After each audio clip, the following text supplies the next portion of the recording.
After 4 long years, Black Mirror is finally back on our screens.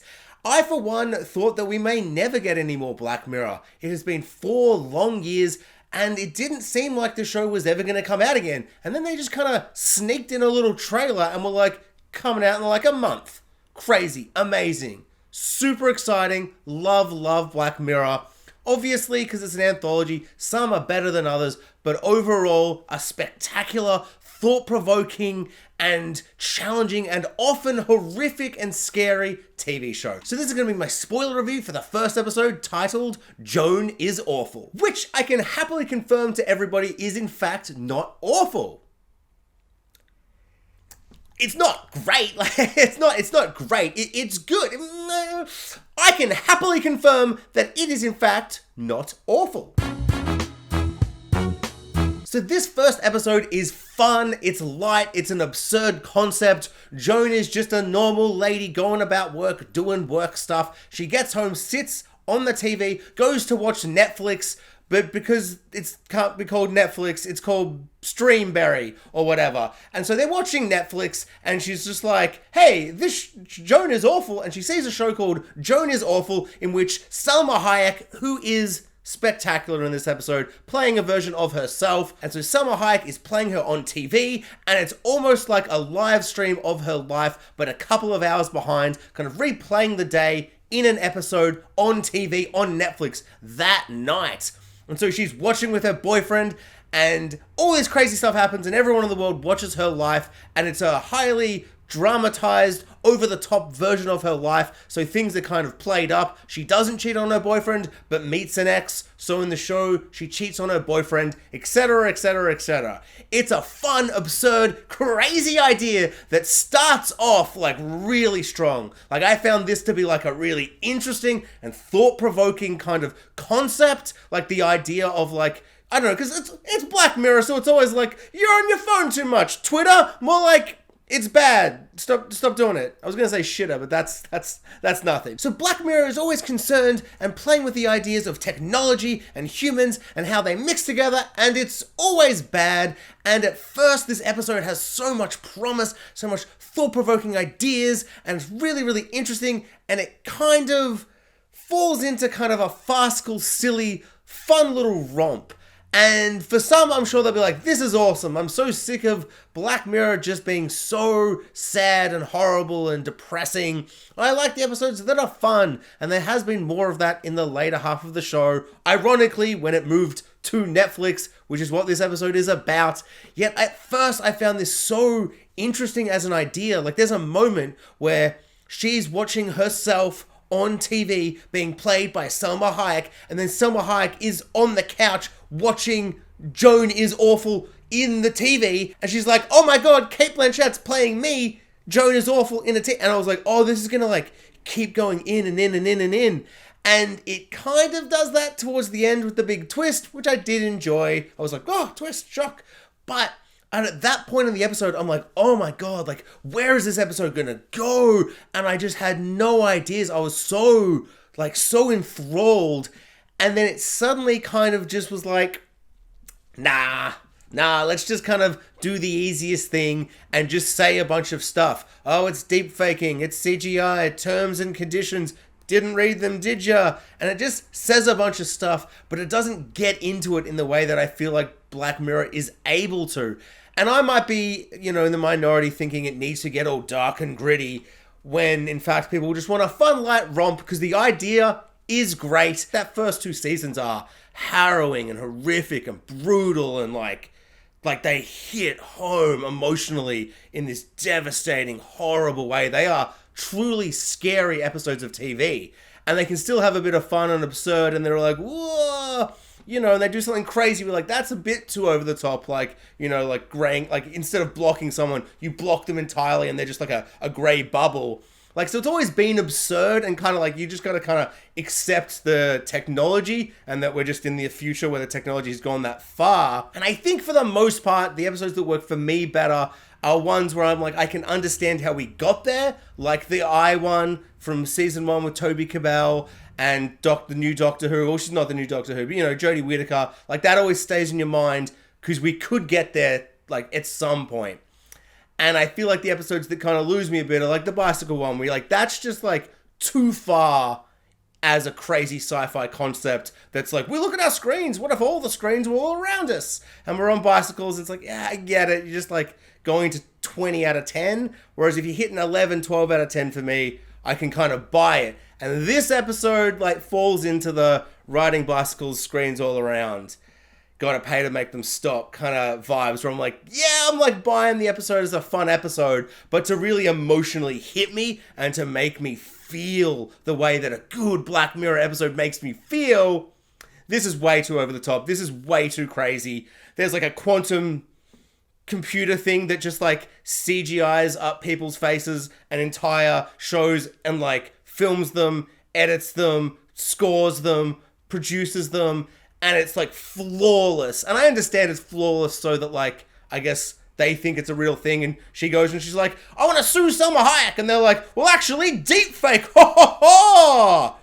This is biting satire, because people deepfake things sometimes, and like de-aging, like the new Indiana Jones that's coming out in 2 weeks, there's a big de-aging scene with Indiana Jones, and Harrison Ford is going to play 30-year-old Harrison Ford and 90-year-old Harrison Ford, and so it's like, yes, I get it. It's very like current, it's very of the time, doing the things, and it's funny. It just kind of feels a bit like surface level. It's like, oh, you don't read those terms and conditions. Well, now they're making a show about you. How do you like that? You're always tweeting. What if the whole world could see everything all the time? You want to be the main character? Well, here you go. Like, feels like it's saying those things. Like Charlie Brooker's like, oh, what do you think about this? No one reads the terms and conditions. Deep fake and CGI. Could just be anyone, anywhere. Netflix, oh, they don't have a soul. They're just content, content, content. And he's saying all these things on like a surface level. But it's like, this show's on Netflix. Like, you sold your soul on Netflix like 10 years ago. Like, what? I don't understand. Like, you clearly don't have a problem with them.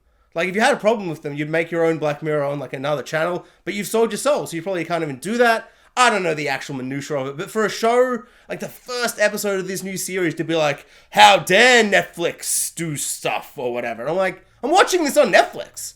I had to like pay money like to Netflix to watch this. And you're mocking it. It just feels a bit like, I don't know if you can have your cake and eat it too. And maybe if this was as clever and funny and amazing as those kind of old school Black Mirror episodes, White Christmas, White Bear, Shut Up and Dance, truly fantastic episodes that are so well crafted. The national anthem, like just ones that will never leave my mind. Some of them I've never even rewatched until very recently, and they were exactly how I remember them. They're so iconic. And I feel like since Netflix has come, there's only been a couple of really good ones, but overall, it doesn't have that same feeling for a lot of it. And so I feel like this feels like more of the same. Obviously, I have just watched the first one. I'm going to watch, record. So I haven't seen the other. So maybe this is just like a bit of a weak start and the rest will be spectacular. Because there is really good stuff in the back half. Shut Up and Dance, Nosedive, the Star Trek one with the guy who was the bully from Like Mike and then was in Breaking Bad, Jesse Plemons. So there's been some really, really good stuff. But this just feels like a weird way to start. So centrally, like watching Netflix, like I just turn on Netflix to watch Black Mirror, and in 5 minutes, Joan is watching herself on the screen, and it's Netflix, but it's not called Netflix. And the episode itself, it's like fun and funny. Selma Hayek does a big poo, and you're like, ha ha ha, in a church, what would her mother think?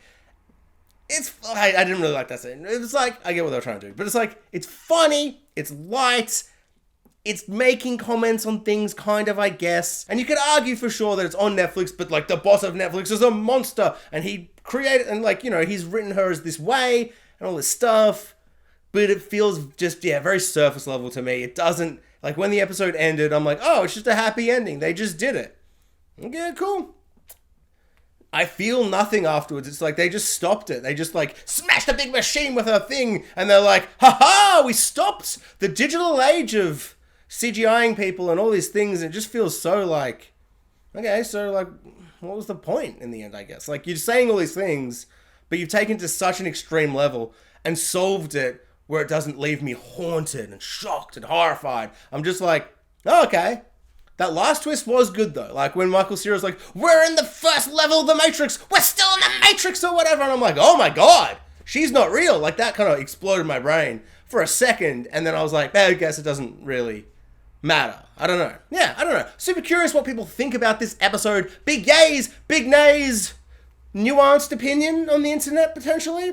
Because I liked it. Like, I enjoyed the episode as it is, but having rewatched so much of season 1 and 2, or all of them, recently in the last couple of days, every episode left me feeling so horrified and sad, and it was so thought-provoking. I was just going so many places with the ideas and the concepts, and I felt so sick the way they end so many of these episodes. And this is just like, ha ha, Joan's got a cafe, how good's that? Woohoo! Oh, they're under house arrest, but who cares? Just girls having fun. Whoop-a-boo!